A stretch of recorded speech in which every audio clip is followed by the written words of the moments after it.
Hello, everyone. My name is Luke Holden. Welcome back to episode 13 of the No Holden Back podcast. Currently sitting here with my dad, Ben Holden. How are you doing today? Doing good, Luke. How about yourself? Doing pretty good. So just surviving, I guess, and, staying safe and doing all the right things currently with what's going on. Yep.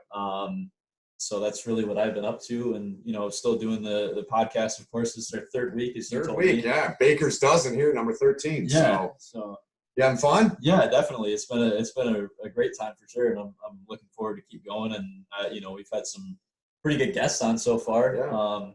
Yeah. Today's going to be a little different. It's just going to be me and you on this one, but I think we're talking about a pretty big and important topic, I would say. So yeah, I would say too, and say that too. And last night, The Last Dance, the 10-part documentary with the Chicago Bulls, that debuted, and you're going to be 19, next month? Yeah. You got to give me a birthday list here, man. Your birthday's in like 2 weeks. Yeah. I mean, I don't really have an idea yet, but I'll figure something. How about your own show on the internet and a podcast? I think I already have that. So I mean, if you want to put that on there, sure. But No. So first time you remember hearing about, looking up Michael Jordan videos, when was that for you? Yeah, I mean, throughout elementary school, I always kind of heard, Michael Jordan, we played basketball outside, I'm Jordan. Yeah, stuff like that. I don't really know where that kind of came from, because obviously none of us at the time knew really who he was. Right. I mean, I think it's funny when all these kids say, oh yeah, I mean, I've been a Milwaukee Bucks fan forever. And it's like, well, did they know who Sidney Moncrief was? Well, right. Well, I did. Well, yeah, you did. I mean, I remembered who he was watching it yesterday. Yeah. They were talking about when they beat the Bucks in '84. Yep. But, I mean, it's like a lot of, and I think I'm kind of a little bit at fault for this too. You say, oh, I've been a fan of this team since I was, 8, 9 years old. It's like none of us really paid that much attention, I feel like, to sports when we were that young. So I think that's kind of a dumb answer to some questions when it comes to who's your favorite team. But I think now that's a little bit easier to answer, because if you're really into sports at our age, you're really into it. And then when your dad's a sportscaster, you kind of grew up around it a little bit, right? Yeah, right. So you know what it is, but you don't really have like this is my favorite team. This is the flag I carry and all that kind of stuff. But yeah, I think the first time that I had really seen Jordan, I can't remember if it was 2014 or 15, but it was the 50th anniversary for Gatorade, I'm pretty sure. Okay. And they had released an animated commercial. It was they remade the Be Like Mike song, and I think it was about a minute long. I used to see it on YouTube all the time and that kind of stuff. Really cool. It had such a 90s kind of style to it. And they took some of his most famous, game-winning shots, biggest moments of his career. They also took even the Gatorade commercials that he did back in the day. Yeah, with all the the young kids and playing basketball, the parks with them, and all that kind of stuff. And I think that's the first time that I really found out about Michael Jordan and knew who he was and understood, what his legacy kind of carried. Gotcha. And that's kind of when I figured out, this is who Jordan is. So I'll take you down memory lane a little bit. Yeah. I'm 49. Let's get that out of the way. So 1982, national championship. And I know CBS played this back a couple of weeks ago, a week or two back when there were when our folks did a lot of editing to play back some of the old games in lieu of the NCAA tournament being canceled this year, obviously. And so I had a buddy named Steve Schreiner. Okay. He lived on Sugarbush in Holt, Michigan, right around the corner from me. Him and I were massive basketball fans. Yeah. That had to do with my influence was Magic Johnson. Right. I grew up in Holt, south side of Lansing. It's grown immensely since I was a kid there, obviously. Yep. But from Magic's hometown of Lansing, Michigan, he lived on the kind of the west side of Lansing. Churchill down. So he was my idol. Yeah. And we were into basketball. We watched the Final Four every year, Steve and I. And my buddy Andy Shepard, I'm sure, was probably with us too. And he lived right across the street from me. I watched that game live. Yeah. When he hit that shot, when he beat Georgetown. And it was great last night. Yeah. You saw it when they were talking about that. And they had Patrick Ewing in there. Yep. And, Jordan's like, hey, Dean green lighted me. Yeah. And that was neat to hear and see. Yeah, definitely. I mean, those are things that I really haven't been able to, obviously experience, seeing being able to, I mean, you can go back and find anything you want nowadays. Pretty much. You can find any of Jordan's highlights. There's, they're everywhere. Mixtapes that people have made with music and all that kind of stuff that you can watch, highlight reels. Yeah. But it's really not the same thing as seeing it live. And I think, to kind of understand, Jordan's early days and, he got cut from his high school basketball team as a sophomore. Yeah. Came back, grew over the summer, got better, got on the team, and then I believe their head coach. It was Roy Williams that was talking about him. Yeah. He was an assistant. Under Under Dean Smith, went there and all that and played there and was at Kansas forever. Yes. And then he was the one that said in the documentary, said, well, then we realized he was the best player in America. Yeah. Because they had him, I believe they had him at their basketball. They brought him in. Yeah. They brought him into their camp. Yeah. They said, this is our guy. And, they obviously signed him and, at least with his college career, the rest is history, and I thought it was interesting to hear too. I believe it was Williams that was talking about this too. He said he wasn't really necessarily, the best player at the time when he first got there his freshman year. Right. He was really those teams were stacked. Yeah, I mean he was still pretty worthy. Tons of guys. He was still pretty. Yep, he was still pretty underdeveloped, and they talked about how he would have, he'd ask James Worthy after practice to go one-on-one and things like that. And that was really kind of, I wouldn't say that was the start of his work ethic and how he approached the game, but it definitely was kind of a birthing point for it for sure. Yeah, and I didn't realize this, going back 30 plus years, but I thought it was really interesting, excuse me, to hear, hear Dean Smith and, talking about, well, you're ready to go. I think you should go. Right. Basically, Jordan was telling us that, in the documentary saying you're ready, you should go. Yeah. You're going to be one of the top 5 picks. Ends up being the top 3 pick. Yep. Portland already had Clyde Drexler, who was a similar type player to Michael Jordan. Yeah. So they didn't need that. They took the 7-footer Sam Bowie, who he reminds me of the modern day Greg Oden. Yeah. Because and oddly enough, same team, right? They drafted in Portland, didn't they? Yeah, I believe they did. And just injury plagued, whether it was the weight on his knees, the wear and tear on his body, whatever. Yep. He didn't pan out, and obviously Chicago looked like geniuses for taking Jordan at 3. Yeah, and I think obviously they had said in the documentary that was probably one of the best decisions they ever made because at the time Chicago was probably one of the worst. They were the worst team in the league. They were not very good. They barely had fans in the stands. Chicago Stadium was hardly. There were tons of empty seats. Exactly. Yeah. No one wanted to go watch them. They even said it. You had the Cubs, you had the White Sox, the Bears. Bears were good then. Yeah. Really good. The Blackhawks were kind of up and coming. Yeah, they were okay. Yeah. So there were so many other teams for people in Chicago to watch, and then you get Jordan on that team and the things that he did just in his rookie year. I don't know what much else you can say about that besides it's one of the most impressive rookie of the year campaigns I think anyone's ever had in NBA history. Yeah, we're talking about the Last Dance here on episode 13 of No Holding Back here, and my son Luke been with you. And so, what are some things for you? And well, I wanted to share this story first if I can. And I should have, I really should have before it started sent my son a text and said, "Hey, I hope you're watching this." Yeah. But him being the good son he is and the smart son and into sports. He was already watching it. I texted you shortly after the 10 o'clock hour when the second one was on. The second episode. And I said, I really hope you're watching this. And you were like, yeah, I've been watching this since the start. Yeah. So that was really neat for me to hear. Yep. And I thought there were millions of tweets out there. Magic Johnson, I'm not quoting here, but something to the effect of, I'm glad that the younger generation, you're in that. Anyone in their teens, their 20s, didn't get to feel and see what Michael Jordan was like and the effect that he had on. He was the biggest sports star, not in the country, in the world. Yep. Like LeBron is now. Yeah. Some could argue that. Right. But it was cool to see your text. You sent me back and that you were watching it. What are some things that really? We talked about a few things. What are some things that really blew you away about Jordan as a player? Well, I think as a player, just he's a scorer. I think that's what the shooting guard position to me has always been about. Yeah. It's called shooting guard for a reason. Your point guard's going to be more of your playmaker. I think now in the current era of the NBA, you have point guards that are just plain scorers, but are still kind of a little bit of a mix of a playmaker. Mm-hmm. But just the way that he could put the ball in the net and just really just take over games. I mean, the series he had against Boston in '85, I believe it was.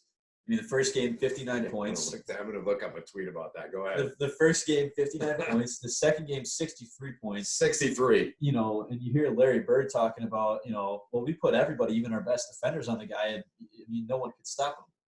Yeah. But he said, we tried to hold, Michael down as much as we could, but you can't really hold down greatness. And I thought that was a pretty big quote from one of the best players, to play in that era too. Yeah, Larry Bird. 23 years old. Yep. Here's a quote that we're talking about from Larry Bird. It's just God disguised as Michael Jordan. Yeah. So he scored 49. Then he goes out. How about when he goes out? Can you imagine now if we know how good of a golfer Steph Curry is? Yeah. I don't know what LeBron's golf game is like. I don't know that he's a golfer at all. I don't think he is. He's an athlete, obviously, and he could probably go out and play and pick it up pretty quickly. Oh, yeah. I mean, I remember a time doing Army football about 5 years ago. Yep. My partner was Kevin O'Connell, who was a quarterback. He backed up Tom Brady. Yep. Played in the league for about 5 years before he got a neck injury and had to retire. Yeah. And then he got put with me for a year, and we became good friends. He's now the offensive coordinator of the Los Angeles Rams out there with Sean McVay. But anyway, so we skated on the ice at Tate Rink. Yeah. And he's a big guy. He's 6'5". Yeah. Hadn't really skated ever in his life. He picked it up pretty quick. Right. So anyway, but can you imagine Steph Curry and LeBron James going out and playing golf between games of a playoff series? Yeah, well, Number one, that's the first thing. I mean, I don't think I mean, maybe in today's NBA you could see that happen, just because I think, there's obviously still a competitive aspect of the NBA, but I think it's a lot more friendly than it used to be. And I say that because so many guys train with each other over the summer. Good point. They play in leagues with each other. Yeah. I mean, before Westbrook was even traded to Houston, I remember him and Harden. I don't remember. I think they played in a tournament in Houston or something with each other. And you see it all the time. I think Giannis is. He even said a couple of years ago, he's like, I don't train with anybody because I don't want to make friends. I just want to win. Right. Where I think that's more of the Michael Jordan kind of aspect of things. Jordan, the Mamba mentality, I guess. Yeah, like Kobe exactly. Bryant Like had. Kobe, yeah. But I mean, I could see that happening, but at the same time, I feel like the training regimens too is something that is a lot more focused on nowadays. So I don't think you would really see that. But I'll throw one more at you. Yeah. No social media back then. Yes. No social media. Yep. Imagine the life Michael Jordan would have had. Oh man. On top of what he already had. Yeah. The pressure, all that. He's the face of the league. He's the biggest, athlete in the world. Yeah. No social media. Right. Like I don't think many people knew. The only people that probably knew that were, Jordan, Ainge, and the other two guys who were with him, and maybe a few select people. Yeah. A couple of reporters. Maybe, yeah. But and then so I love the part at the end when they dropped Jordan and his friend dropped off Danny Ainge. Yeah. Said, tell DJ I got a little something for him. Yeah. And he dropped 63 the next game. Yep. And the stat that we saw it on the show last night and looking at Twitter a little bit before we hopped on here. Yep. He didn't make 1 3. No. At 49 and then dropped 63 without a 3. Yeah. I don't think in today's modern NBA, I don't think you can see really many players do that without making a 3. No, I don't think so either. I don't think anyone really has the dominance. Maybe Kevin Durant, but the thing is with KD is maybe he's such a good 3-point shooter that when he's open, he's going to take the shot. Right. He's not going to step in for a mid-range. No. And everyone says, "Oh, Steph Curry ruined the league." No, he didn't. Well, I don't think he did. Maybe I'm being. It's another topic. Might be a little biased when I say that. It's his favorite player. He's a good role model too. I'll say that. But I think maybe the only guy that I could see doing that would be KD. Maybe LeBron, but I don't feel like LeBron's mid-range is as good as it used to be, at least. Mm-hmm. I think it was a lot better in his younger days, where I think now LeBron's more about, power, post up, and, taking a 3 if he's open because he can shoot the ball. So. Yeah. What did you think of the fact that, Jerry Krause and the way that, that relationship, for pretty much the entire time Jordan was in Chicago. Yeah.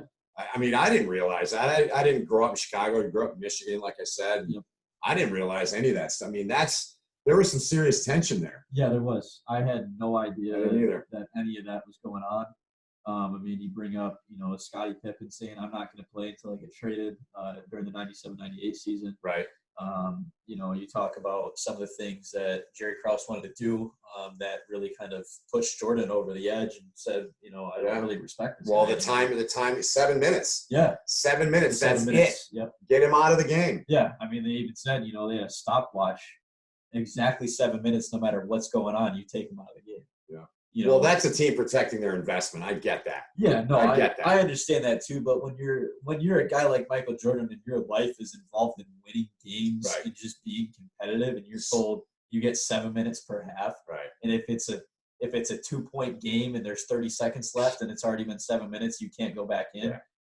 I wouldn't be too happy about that either. No, I wouldn't be happy either, and I'm not taking sides, but I understand why they did it. Right. Yes. But I'm more on Jordan's side. Like, I know my body. Yeah. 100%. Like that's what he said, and like when he went down to Chapel Hill, and then he came back and he's like, "Oh yeah, I've been playing basketball an hour and a half for like the last week." Yeah. Yeah. I mean, you know, because he wanted to see. I mean, he's the biggest competitor I've ever seen in the game of basketball. Definitely. And you know, there's others I'd put behind him, but he's at the top of the list. And, you know, he did that for him to see. He did that for him, number one. He did for his team, number two, to see if he could withstand it. You know, they said there's a 10% chance that this thing could go wrong. It might not. I mean, think of that. I mean, that hit me last night watching it on Sunday night. Was like, wow, imagine if that thing never healed right. Yeah. Imagine if it would have been Sam Bowie with all the injuries he had. Yep. But thankfully it wasn't, and he was fine and went on from there and tore it up for the rest of his career. Yeah, definitely. I mean, you know, it's pretty crazy to think, you know, there was that possibility of Jordan not being as great as he was just because of that broken foot. Yeah. You know, and I think it would have changed a lot of things in the NBA if that would have kind of come to pass if he wouldn't have healed from it properly and wouldn't have been able to play, and, you know, probably would have been riddled with injuries for the rest of his career, really. Probably. So now, let me ask you this. Yeah. So prior to watching the 2 hours on Sunday, yep. Who did you have as your all-time greatest NBA player? Now, keep in mind, my son's only 18 years old, so he didn't see Jordan play, didn't see Magic play, he didn't see Wilt play or Russell, or not that I did. Yeah. But I certainly saw Magic and Jordan play. Right. Who was your number one? I still had it as Jordan. You did? Yeah. I mean, wow. I always, you know, I had always paid attention to. I like to watch First Take a lot. I know that you have your own opinions on that. We kind of got that going on now. A little bit, yeah. But, you know, maybe not as heated, but I love Stephen A. Smith. I think everything he has to say about whatever sport he's talking about is very good. It's very calculated, and he's very honest in what he says. Mm-hmm. You know, and I listened to all those debates that they had about, you know, Jordan, and even, you know, when they were in Charlotte last year for the All-Star game, they had conversations about that too. Mm-hmm. You know, and I had always kind of, you know, paid attention to that kind of rivalry stuff. I mean, you know, I'm a big soccer fan. See it on my shirt here for my high school team. What, 3 years you played? Yes, 3 years. 3 years. And lax. Yes. And, you know, I always follow the Messi-Ronaldo debate. I still think Messi's better than Ronaldo. I think that's kind of been proven at this point. But, you know, I really pay attention to that, you know, and I was kind of against LeBron because the first team that the team that I really kind of carry the flag for is Golden State. So, you know, and I didn't really like that, you know, when LeBron moved to Miami and created the super team. I didn't like him for that. I obviously didn't like him when he came back because we were playing against him 3 straight years. Now, remember something. We were living in Cleveland when that happened. Do you remember that at all or not? I remember going to the game a little bit. You remember going to the game when he came back? Yeah, when he came back. But do you remember so much, like, when that was in between my first and second year there? Yeah. For the Lake Erie Monsters, the American Hockey League. Do you remember that at all? I mean, when, you know, the announcement came out, or do you remember that? Yeah, I mean, I don't know if he ever had like the whole special that he did on TV at all while that was going on, but I do remember the announcement. I remember how everybody, you know, in the state of Ohio and in Cleveland itself felt.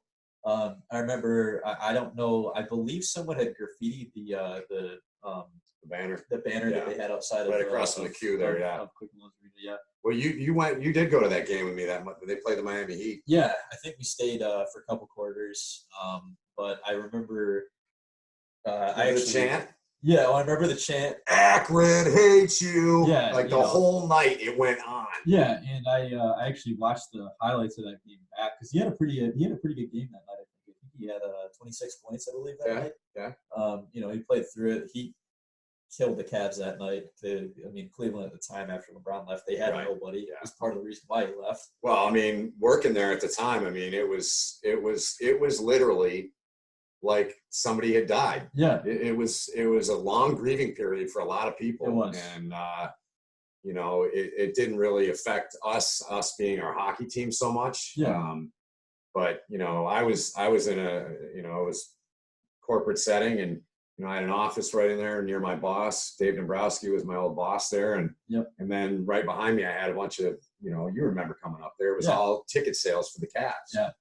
And it was tough. I mean, you go from a building, you don't even have to, you know, worry about the building being sold out because the tickets were gone. And then you're trying to get the building halfway full. Exactly. So anyway, we got off on topic there a little bit, but good to talk about anyway. Yeah, definitely. Yeah. So get us back on track, young man. Yeah. So I mean, one thing that I think is pretty interesting is Scottie Pippen. Yes. That you know, and one thing that stuck with me, you know, everyone talks about, Michael Jordan, greatest player of all time. Everybody remembers Michael Jordan. Yeah. But he said specifically in that documentary, I don't know if you remember this or not, but he said, I want people not just to remember me, but to remember Scottie Pippen. Right, right. Because the things that he did for that team and you know, for Jordan too. I mean, you know, we even saw it in the you know, the early season games that year, you know, when Pippen was hurt because he had gotten that late surgery. You know, and he couldn't play. I mean, they were barely winning games, you know, and it was kind of almost like, you know, you take it back to, you know, Jordan's early days in Chicago, 84, 85. It was a struggle. Yeah. I mean, he'd have to drop, you know, 50 plus points to be able to win a game, you know. To your point, so when I was looking down at my iPad. So this quote from Michael Jordan, it's got a picture, Pippen on the left, Jordan on the right. Yeah. I didn't win without Scottie Pippen, and that's why I consider him my best teammate of all time. Yeah. I mean, enough said. Yeah. And then, you know, you think about too, I mean, they signed, I believe it was a 7-year, I think it was 18. 7 years, 18. That was like $2.5 million a year. Yeah. I mean, he's insane. The guy's making no money, and he's, I'm pretty sure they brought up all the stats. He was second and first in almost every single category in the league. Well, Pippen was the 6th highest paid player on the team. Yeah. He was, I believe, the 122nd highest paid player in the entire league. Yeah. I mean, that's another tough one. Do you take Pippen's side?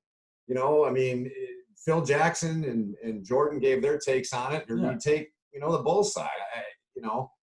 I don't know. I mean, if I'm Pippen, I would have got it done so I could play, but I understand too, he was not happy. He wanted a new contract. He wanted him to go to renegotiate. Yeah. But the old adage goes, you signed it, you agreed to it, exactly. You finish it out. Yeah, yeah. You can't renegotiate or you know, change that. And then, you know, that 97, 98 season, he goes on to say, well, I'm not going to come back unless you trade me. You know, because he wanted to be traded. I think that was towards the end of his deal, I believe. Yeah. He wanted to be traded, you know, because they're, you know, obviously, you know, they said this is Phil Jackson's last year. That's the other thing too, man. Yeah. I mean, that's like, whew.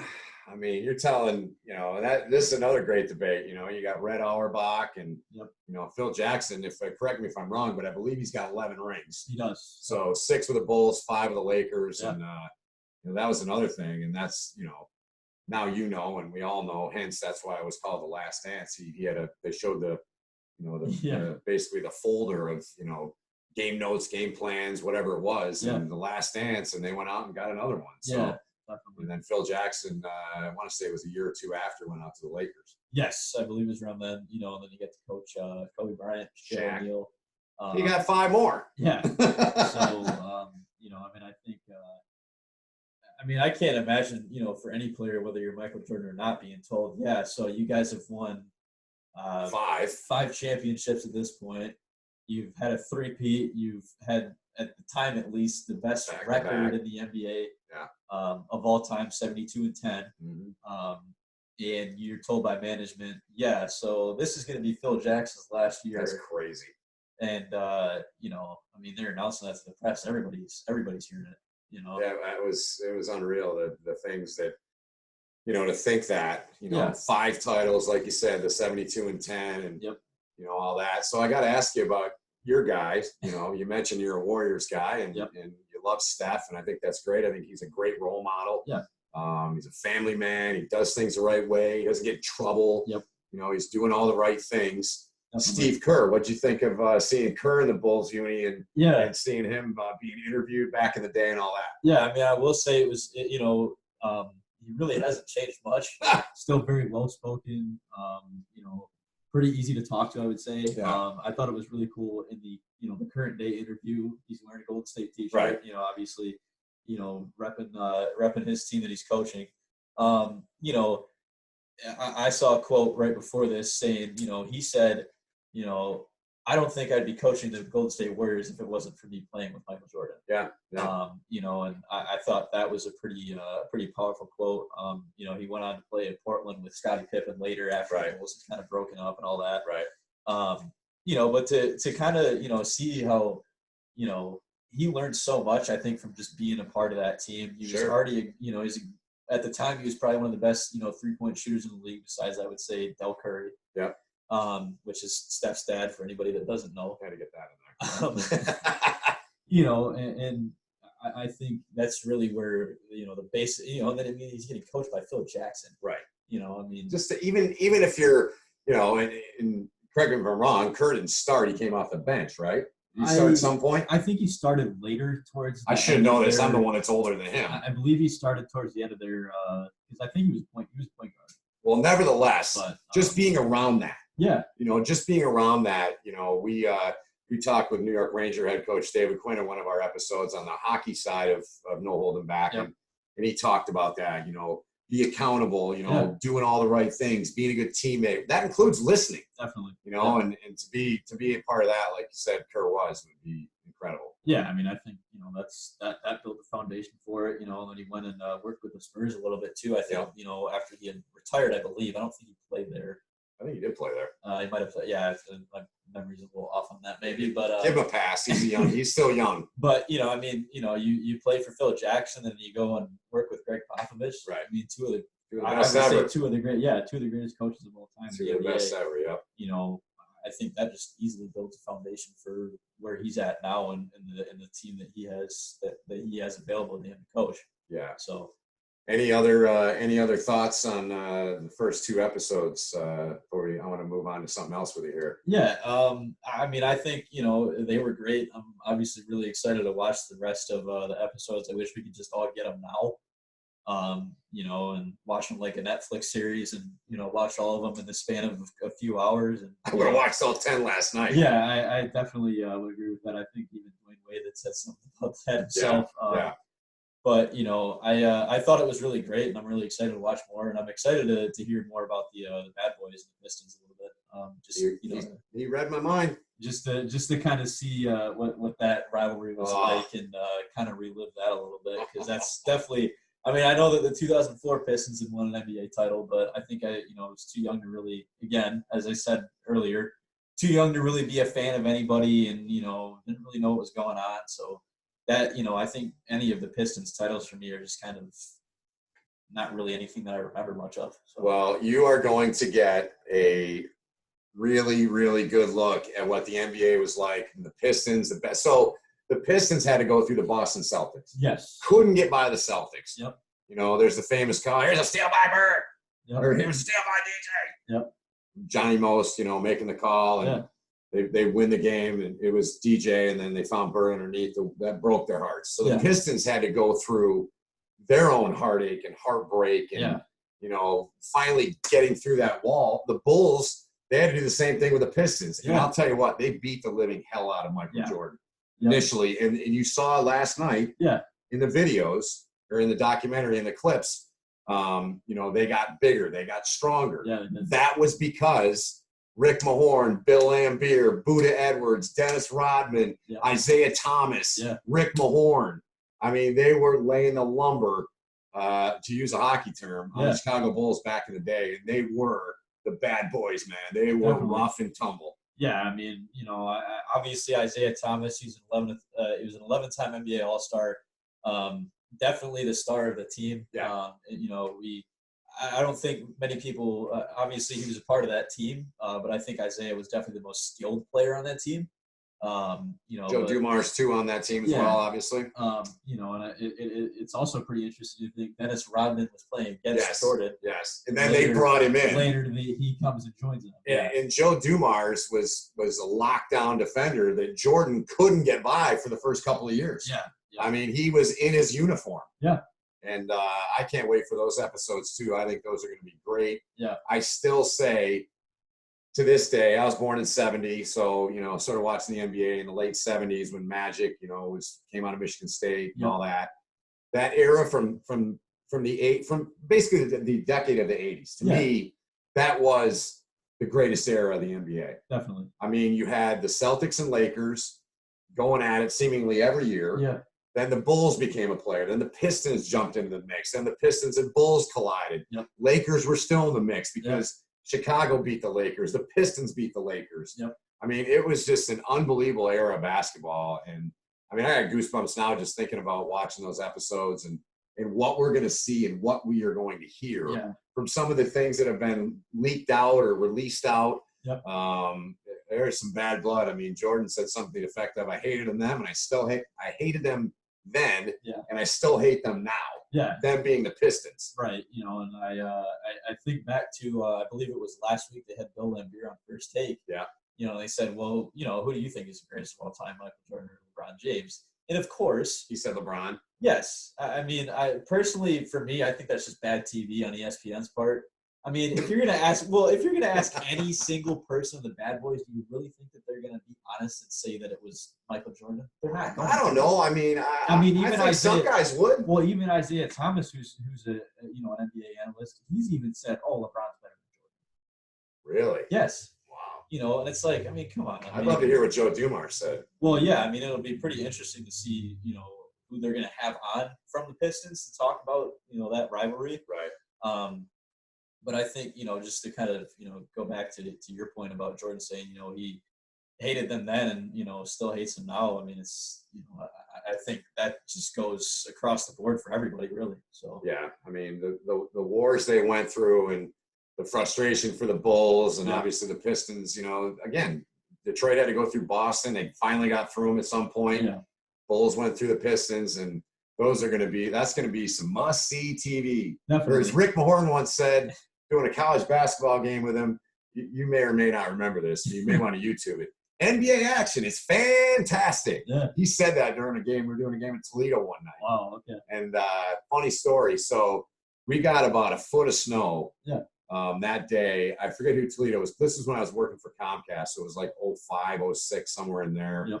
And literally, Luke, when many Michiganders and those from Ohio, there's a joke, you cross the border, it's a different world. Yeah. Whichever side you're on. We're from Michigan, obviously. And that day, it literally was a different world because there was hardly any snow. Yep. The last 5 miles going down 23 south to Ohio, it started to snow a little bit. Okay. But as soon as I hit the border, it was a different world. Yeah. So Rick Mahorn, we're all worried, and he's it's a half an hour before the game, and we're like, "Where's Rick?" Yeah. No Rick Mahorn. Yep. So all of a sudden, about 20 minutes before the game, he pulls up in his Hummer, and I wish back then we would have had iPhones and things like that. Yeah. He must have been 2 feet from the door, the entrance to the arena. Wow. He drove the Hummer right snow right up to there's hardly anyone there because all the snow was a blizzard. Right. But it was fun working with Rick, and we didn't talk a lot about that stuff back then, but we may have to try and get him on. Yeah, definitely. So he's an awesome interview, and man, was he a tough son of a gun. Yeah, he definitely was. And I think the last thing I kind of want to touch on, obviously we have the comparison between LeBron and Jordan. I still say that Jordan is better than LeBron. But I kind of want to talk about a little bit, obviously you got to see Jordan play. I've gotten to see LeBron play. Some of the differences between them, because they're not really that easily comparable to each other, in my opinion. I think LeBron is more like Magic. Yeah, if I had to compare him to a former guy, I would compare him more to Magic. Yeah. He's 6'9". Magic wasn't built like a defensive end like LeBron is. Yeah, but he was still a Clydesdale for sure. Oh, 100%. I mean, he revolutionized the point guard position. Yep. I think he's more that way. He's more of a distributor of the ball. Yeah, he's going to shoot. Yeah. But he's not primarily, and you've said this to me many times, he's not trying to go out and drop 50 on you like Jordan did. Yeah. So, and I think in Michael Jordan's case, we even saw it the first 2 episodes, he's really just going out there, whether he's got a team or not, he's going out there to score as many points as he can and win. Right. Where LeBron, and I don't know if maybe this is a knock against LeBron. I mean, it might be, but he left Cleveland because he didn't have a team around him, because he couldn't work with the team he had. Right. That's why he left to go to Miami. And then when he came back to Cleveland, he had guys like Kyrie Irving. They had got Kevin Love in a trade. Yeah. It was either a trade or a sign. I can't remember which one. J.R. Smith. Yeah, J.R. Smith. We love J.R. He had a team that he could play with, and I think that's what LeBron has always needed in his career, is a team he can play with. Where with Jordan, even in the 84, 85, 86, those early days, he didn't have a team, but he could still win games without a team, just because he's a pure natural scorer. And I think you could compare Jordan probably to Kevin Durant a little bit, just in the sense that they're both purely scorers. They just want to go out and fill it up. Yeah, exactly. Yeah. I don't think that's about the only comparison what about Kobe? I would make. How do you see Kobe being a young guy, teenager? How do you see Kobe? Is he more like a Jordan? Yeah. I would say Kobe is probably the closest thing we've seen to Michael Jordan. I would agree with that. Since Michael Jordan. I would agree with that. He took he played the same position, was about the same height. Took pretty much everything from his game. The spin jumpers, the post up, fadeaways, some of the shots he made, the dunks, all that kind of stuff. He's the closest thing I think we've seen to Michael Jordan since Michael Jordan. Yeah. And I think just him, the amount of games he won too. I think or the amount of games and championships, I should say 5. I think they're the closest comparison between each other. You know what else? If you ever listen, go back now. God rest his soul, Kobe Bryant. You go back and listen to him being interviewed. Yeah. And he uses that phrase. LeBron uses it too, and Jordan started it. Yeah. I think the game of basketball.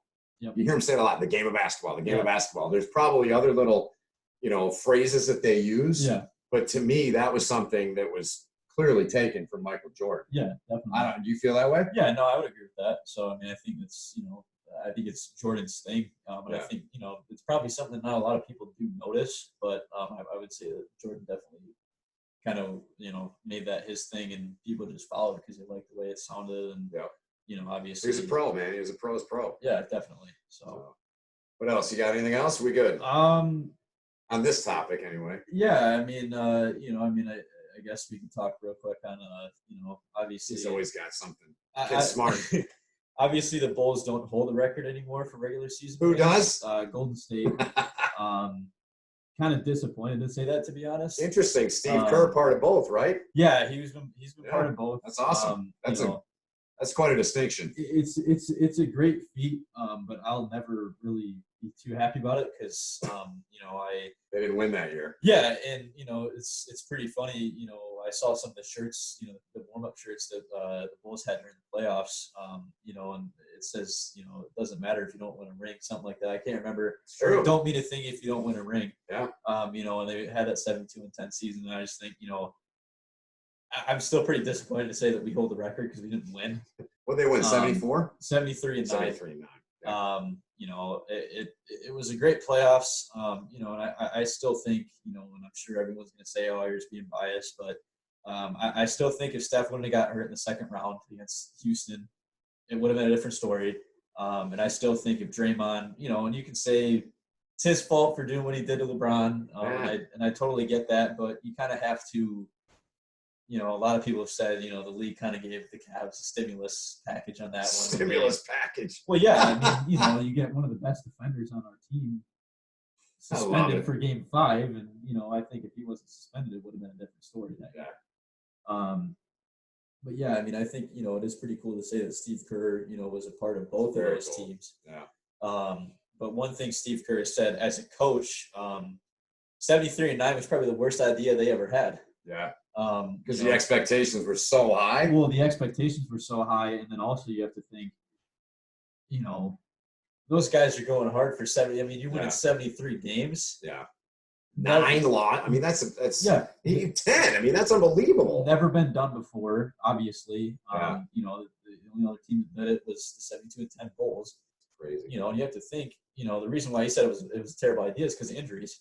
Right. Because you look at the Golden State Warriors now, Steph Curry was injured. He's got a hand injury. Klay Thompson with the ACL. Obviously, Durant wasn't part of that team, but, he's got the Achilles injury he's dealing with. Right. Draymond's had some knee problems and some ankle problems since, that season. And, I think Sean Livingston would have been around for maybe another year if that wouldn't have happened too.